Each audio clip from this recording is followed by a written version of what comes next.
श्रीमती विजयाराजे सिंधिया, जो राजमाता सिंधिया के नाम से जिनका बड़ा जलवा रहा, कांग्रेस में भी नेहरू और इंदिरा गांधी के साथ भी उनके संबंध भी रहे, फिर इंदिरा गांधी से टकराव भी हुआ। जैसे कहते ना कि हमी से मोहब्बत हमी से लड़ाई, कांग्रेस और सिंधिया परिवार के संबंध उसी तरह के हैं, कभी मोहब्बत कभी लड़ाई। मैं नहीं कहता कि विवादों के साथ वसुंधरा राजे ने काम नहीं किया, उनकी योजना का गहलोत भी तारीफ करते थे, गहलोत ने कोई अच्छी योजना बनाई उनकी, वो बीजेपी भी या प्रधानमंत्री नरेंद्र मोदी भी सहयोग देने को तैयार रहते हैं। इसलिए जनता फैसला करेगी, सत्ता का सवाल का उत्तर जनता देगी।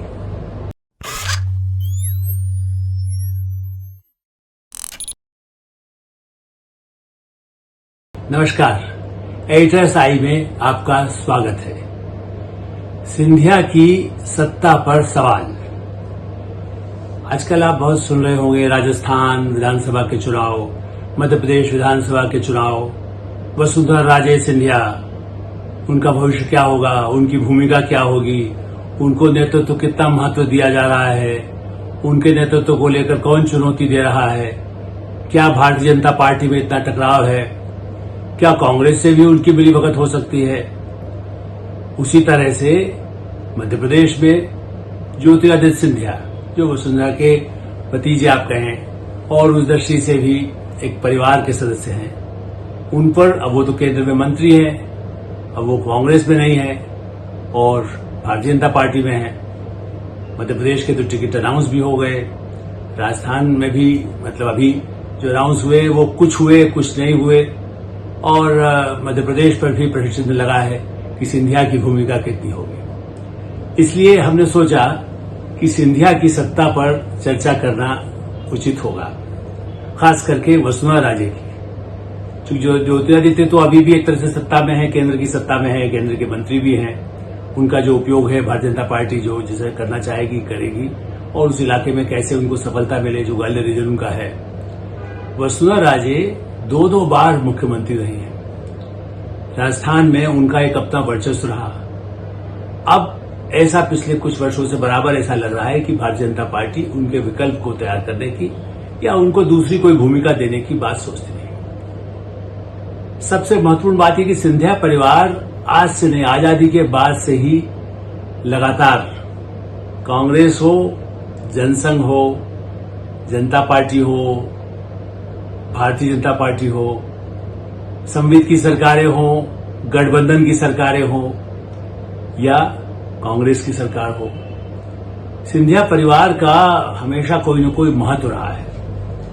और हम महाराज सिंधिया की तो बात नहीं करेंगे क्योंकि वो राजनीति में नहीं आए, लेकिन श्रीमती विजयाराजे सिंधिया, जो राजमाता सिंधिया के नाम से जिनका बड़ा जलवा रहा, कांग्रेस में भी नेहरू और इंदिरा गांधी के साथ भी उनके संबंध भी रहे, फिर इंदिरा गांधी से टकराव भी हुआ, और इसी तरह से वसुंधरा राजे जो उनकी बेटी हैं और ज्योतिरादित्य तो उनके पोते हैं। एक और वसुंधरा जी की बहन है यशोधरा राजे, वो मध्य प्रदेश में केंद्रित है, वो मध्य प्रदेश में भारतीय जनता पार्टी में ही है, मंत्री रही हैं। तो इस दृष्टि से वसुंधरा का सवाल सबसे बड़ा है। वो तो एक कहना चाहिए कि लंबे अरसे से लोकसभा में भी आई, उसके बाद जिस तरह से उनको केंद्र में मंत्रिमंडल में जगह मिली, अटल बिहारी वाजपेयी की सरकार में मंत्री रही, विदेश राज्य मंत्री रही, परमाणु ऊर्जा मंत्री रही, फिर उनको राजस्थान में माना गया कि भैरव सिंह शेखावत की बात, वो भैरव सिंह शेखावत खुद ही उनके समर्थक रहे, एक तरह से कि उनको बनाया जाए, चूंकि राजमाता के प्रति सभी चूंकि वो भारतीय जनता पार्टी की संस्थापकों से मानी जाती है, रही है। और ऐसा ही नहीं है, संविध सरकारों का अभ्युदय भी पहली बार मध्य प्रदेश में राजमाता ने ही विद्रोह करा करके कांग्रेस की सत्ता से हटाया था। और इसलिए ये कहा जाए कि राजमाता की भूमिका, वसुंधरा जी की भूमिका या माधवराव ज्योतिरादित्य की भूमिका राजनीति में राजस्थान, मध्य प्रदेश और इसका पूरी राष्ट्रीय राजनीति पर भी असर होता है। क्योंकि ऐसा तो नहीं है, यदि वो गुजरात, राजस्थान, मध्य प्रदेश, महाराष्ट्र, मराठी होने के नाते भी, मराठा परिवार के होने के नाते भी उनका सबका कहीं न कहीं प्रभाव भी रहा है, तो आसपास के प्रदेशों में, उत्तर भारत में और कुछ हद तक राष्ट्रीय स्तर पर भी उनका प्रभाव है। लेकिन हाँ, राजमाता या माधवराव सिंधिया का जो प्रभाव था वो वसुंधरा का नहीं कह सकते, वो राजस्थान तक ही सीमित है। सब ये कहते हैं कि उनका विकल्प नहीं हो सकता है, और इसलिए भारतीय जनता पार्टी के साथ संकट है। क्यों उनको प्रधानमंत्री नरेंद्र मोदी उतना महत्व नहीं दे रहे हैं? अभी भी सभा में गए तो हमेशा उपस्थित तो रहती है, लेकिन उनको प्रमुखता दी जाए या उनकी सत्ता काल की चर्चा प्रधानमंत्री ने हाल की राजस्थान यात्रा में भी नहीं की। ऐसा नहीं कि प्रधानमंत्री नरेंद्र मोदी राजमाता सिंधिया परिवार और सिंधिया परिवार के प्रति उनका कोई वो रहा हो, वो तो हमेशा सम्मान भी करते रहे हैं, लेकिन वो ये जानते हैं कि समय के साथ पीढ़ी बदलती है, समाज बदलता है, सत्ता भी बदलती है, और कोई इस गलतफहमी में रहे कि हमारे बिना कोई विकल्प हो नहीं सकता है। आप कहेंगे कि आप क्या प्रधानमंत्री नरेंद्र मोदी की बात को उचित मानते हैं? मैं तो मानता हूं कि प्रधानमंत्री नरेंद्र मोदी ही क्यों, हम जैसे कह सकते हैं कि भारतीय राजनीति को समझने वाले, देखने वाले, पढ़ने वाले, और उसको साथ पिछले 50 वर्षों से उन सबको, राजमाता सिंधिया को भी देखना मिलने को मिला और उसके परिवार में इन सब लोगों से मैं कहूंगा कि विकल्प नहीं होता, ऐसा तो नहीं है। संविधान के निर्माता जिनको माना जाता है डॉक्टर भीमराव अम्बेडकर, वो तो भारत के पहले चुनाव में ही पराजित हो गए। उसके बाद फिर एक चुनाव हुआ 54 में, 52 के बाद, उसमें भी पराजित हो गए। तो ऐसा तो नहीं है। क्या उनका कद कोई कम था? वो भी स्वतंत्रता के समय के थे और संविधान के निर्माण में पूरी सभा थी, उसके लोग सदस्य थे, संविधान बनाने में भी सबका भूमिका है, लेकिन उसके प्रमुख संविधान के निर्माण में उनके सबसे प्रमुख भूमिका थी, और इसलिए डॉक्टर अम्बेडकर का संविधान कहा जाता है, जो उसका प्रमुख होता है। लेकिन वही चुनाव हार गए और दुर्भाग्य से 56 में तो उनका निधन हो गया, 56 में, इसलिए बाद में तो नहीं सकते हुए, जीबी कृपलानी हार गए। तो गांधी के साथ ही रहने वाले इंदिरा गांधी, बाद में छोड़िए, इंदिरा गांधी पराजित हुई रायबरेली में, जो पूरा गढ़ माना जाता था 77 में, और अटल बिहारी वाजपेयी, भारतीय जनता पार्टी की बात करें, आज वसुंधरा राजे को लेकर प्रश्न है कि उनको महत्व नहीं दिए तो क्या होगा। अटल बिहारी वाजपेयी ग्वालियर में इन्हीं सिंधिया परिवार के माधवराव सिंधिया को एक अचानक चमत्कारिक ढंग से अंतिम क्षणों में खड़ा करके कांग्रेस पार्टी ने वाजपेयी जी को भी चुनाव में पराजित कर दिया था। तो ये कहना कि कोई के विकल्प नहीं होता। दूसरा मेरा ऐसा मानना है कि जितने माधवराव सिंधिया पर भी आरोप नरसिंहराव ने कहना चाहिए कि वो पूर्वाग्रह का भी था, बाद में इसीलिए वो गलत भी साबित हुआ, कहीं लाल भट्टे का नहीं, हवाला कांड जरूर एक पहलू पाया, लेकिन उनकी इमेज क्लीन इमेज थी। वसुंधरा राजे मुख्यमंत्री रही, लेकिन इसके अलावा भी राजनीति में, सामाजिक जीवन में सक्रिय रहने से उन पर कई विवाद की छाया भी रही।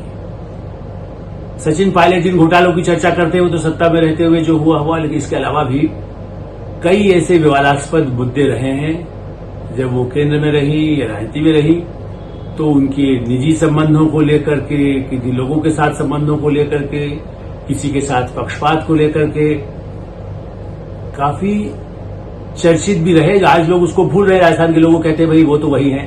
लोकप्रिय तो हुई वो, जिसकी वजह से चुनाव जीता, और भारतीय जनता पार्टी उनका उपयोग करती रही।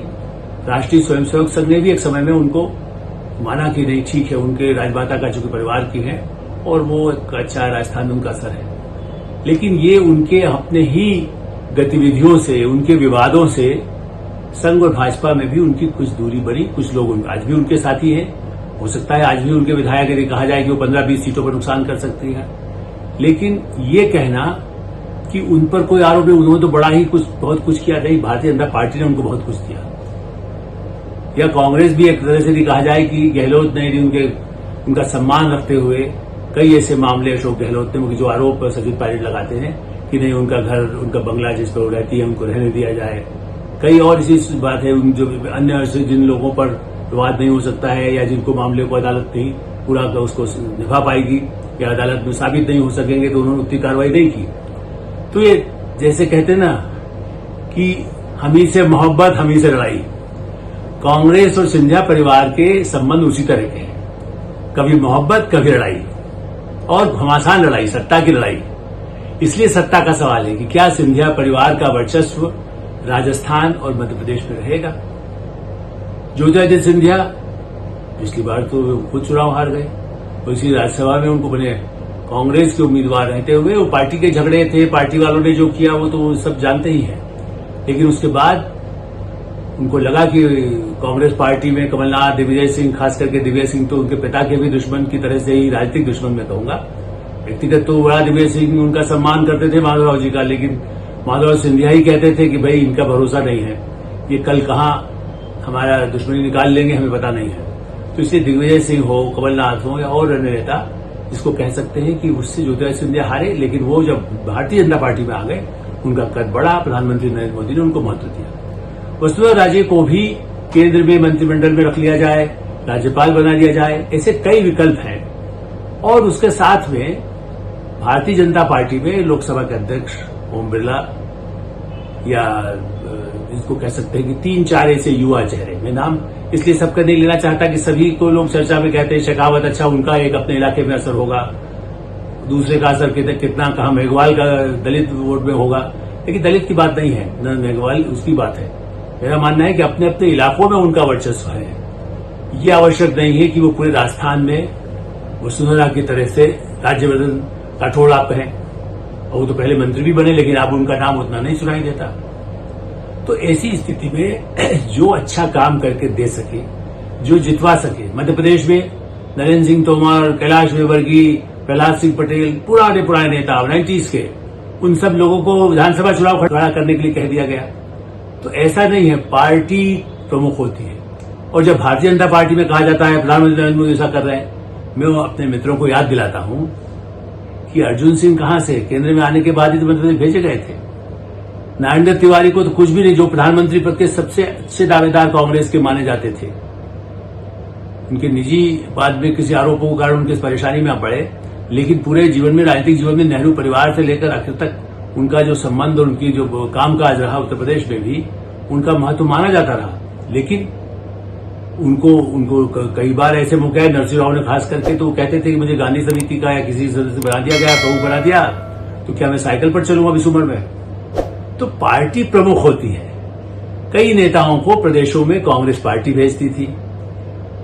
शेखावत जी तो भारतीय जनता पार्टी के थे, लेकिन मुझे तो याद है मोहनलाल सुखाड़िया से तो मैं नहीं हुआ था, मगर 77 के बाद से भी आप मुझे देखें तो हरदेव जोशी, उससे पहले उनसे भी मेरी मुलाकात होती थी। शिवचरण माथुर, दिग्गज नेता वहां कम नहीं थे, रामनिवास मिर्धा, नाथुराम मिर्धा, लेकिन उसके बाद भी कांग्रेस पार्टी के विकल्प रहे। अशोक गहलोत को विकल्प खड़ा कर दिया, सचिन पायलट को भी एक सेकंड नंबर पर बना करके कोशिश तो पार्टी ने की। अब वो अलग बात है कि पार्टी के झगड़ों में ही उनके लिए भी उनका उपयोग नहीं हो पा रहा है। ऐसी स्थिति में ये कहना कि किसी का कोई विकल्प नहीं होता, मेरा ऐसा मानना है कि यदि संगठन है, यदि आपसी टकराव न हो, यदि बहुत ही सबोटेज न हो, कितना सबोटेज करेंगे आप? उनके समर्थक वो ये तो नहीं कह सकते खुल करके, या तो वसुंधरा राजे उमा भारती की तरह, जैसे उन्होंने कभी मध्य प्रदेश में पार्टी बना ली थी, वसुंधरा जी अपनी पार्टी बना लें, तो हो सकता है कल्याण सिंह ने पार्टी बनाई थी, क्या हुआ, बाद में फिर आ गए, तो जीत करके भी आएंगे वो वापस। भारतीय जनता पार्टी के गठबंधन की कोई सरकार बनने वाली हो, उनके साथ मिलना हो तो वो फिर उनको साथ मिल जाएंगे, या कांग्रेस को कोई टेका लगा देंगे, सत्ता में आ सकते हैं। सिंधिया परिवार की सत्ता पर सवाल तो हो सकते हैं, लेकिन हाँ ये है कि ये नहीं कहा जा सकता कि उनके बिना कोई विकल्प काम नहीं हो सकता है, उनके बिना कोई सत्ता नहीं बन सकती है। ये जो गलतफहमी किसी भी व्यक्ति को हो, अपरिहार्य होने का किसी भी क्षेत्र में, एक समय में था भारत के कई औद्योगिक समूह, पहले वही उन्हीं का एकाधिकार होता था, अब उनसे बड़े पूंजीपति भी आ गए। पहले वही कहा जाता था, टाटा बिरला, पूरे कम्युनिस्ट पार्टी उसी पे नारा लगाती थी, अब जो है कांग्रेस पार्टी अडानी अंबानी का पहले लगाते थे, आजकल अडानी का ज्यादा लगा रहे। लेकिन भाई हर समय में पूंजीपतियों की अपनी भूमिका हो सकती है, किसी की भूमिका कम होगी, किसी की ज्यादा होगी। इसी तरह से वसुंधरा राजे का सत्ता में स्वयं पर भी निर्णय करना होगा, क्योंकि किस हद तक वो खतरे मोल ले सकती है अपने बल पर, पार्टी को चुनौती देकर, प्रधानमंत्री नरेंद्र मोदी को चुनौती देकर, और कांग्रेस के साथ जाकर के या उनके साथ सहयोग लेकर क्या वो सरकार में फिरा सकती हैं, ये एक बड़ा प्रश्न है। इसलिए सत्ता पर सवाल बने रहेंगे। सब अपने किले, अपने दुर्ग को सुरक्षित रखना चाहते हैं, लेकिन प्रजातंत्र, लोकतंत्र में सबसे बड़ी ताकत है एक संगठन, कार्यकर्ता, और सबसे बड़ा निर्णायक जनता। मतदाता किसको पसंद करते हैं, केवल एक व्यक्ति के आधार पर चुनाव नहीं, हाँ राष्ट्रीय स्तर पर जो कार्यक्रम हो, जो प्रादेशिक स्तर पर जो काम किया गया है, मैं नहीं कहता कि विवादों के साथ वसुंधरा राजे ने काम नहीं किया। उनकी योजना का गहलोत भी तारीफ करते थे, गहलोत ने कोई अच्छी योजना बनाई, उनकी वो बीजेपी भी या प्रधानमंत्री नरेंद्र मोदी भी सहयोग देने को तैयार रहते हैं। इसलिए जनता फैसला करेगी, सत्ता का सवाल का उत्तर जनता देगी। हम इस विषय पर फिर चर्चा करते रहेंगे। आप देखते रहिए एडिटर्स आई, सब्सक्राइब करिए और मित्रों को भेजिए, फॉरवर्ड करिए और अपनी राय से भी हमें जरूर अपनी राय बताते रहिए। धन्यवाद, नमस्कार।